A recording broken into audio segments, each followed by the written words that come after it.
Well, guns are something that many Americans use for protection. However, there are alternatives that can be just as useful if you're not a gun person. Yeah, new this morning, Aaron Fields is here to tell us more about tasers and how they can be an effective way to protect yourself as well. Good morning, Aaron. Good morning, Tim and Alicia. I honestly did not know how powerful these little tools were until I actually covered this story.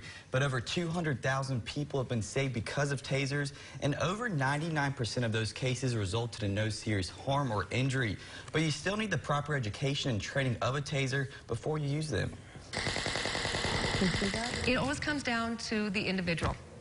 What personal protection tool do you want to use? Because when I teach all the classes that I do here at Prairie Patriot, I ask my students, can you truly take the life of another human being to defend yourself or someone you love?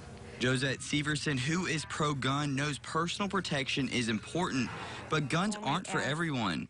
And if you come down to the point where it's like, no, I can't do that, I don't want to have a handgun, I instead would have something that's a non-lethal choice.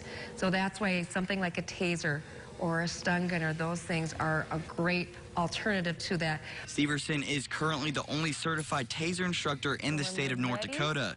Whether you prefer a gun or another alternative, it's all about situational awareness and getting the proper education. So it's a multi-purpose personal protection tool, but the key with it, just like the handgun, you have to have education and training with it. You can't just take this, put it in your purse, or just throw it in your vehicle somewhere. You need to know how to use this safely and properly. And tasers are a powerful tool.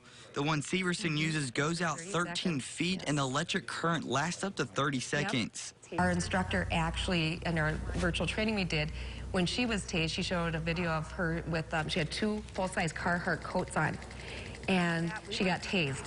Those probes actually went through those 2 thick coats and hit and did what that intended tool needed to do. And after she told me that, I wanted to try it out for myself. We never want to get there's that front part of our muzzle. We don't want our hand to be anywhere there. So we're going to go ahead, flip that off. Now you see where that laser is? I want you to go ahead, aim it at that bullseye out there. And when you're ready, go ahead and pull. Oh, wow, baby. So from that... Severson will be offering taser classes starting this month. And for more information, you can head to our KX page, kxnet.com. But Tim and Alicia, you're supposed to shoot these guns, and then you're supposed to drop them and run away, because that 30 seconds should give you enough time. And during that time, if you do file a police report, they will replace that taser. Okay. And also, I'm not saying do not use guns. You can use whatever, but this is just a certain alternative for people that don't want to use guns. When you told us how powerful those tools were, I thought you were going to say, because you felt it, that they used it on you. No, but I wanted to use it on y'all this morning, but they said no, I couldn't do it. But no. Yeah, maybe next time. Yeah. Oh, well, thanks, Aaron. Well, that takes us to our question of the day. It's on Facebook right now at KX News and KX News Minot. We're curious, do you carry any kind of weapon, whether it's a taser, a gun, maybe pepper spray for self-defense? It's been holding pretty steady this morning, almost a 50-50 split here. 49% say yes, 51% say no, they do not. So be sure to join us on that conversation. Okay, are you ready for this? Everybody ready? I'm ready. Amber. Yeah. Do you have a shocking forecast for us? Oh. Thank you. Actually, I do.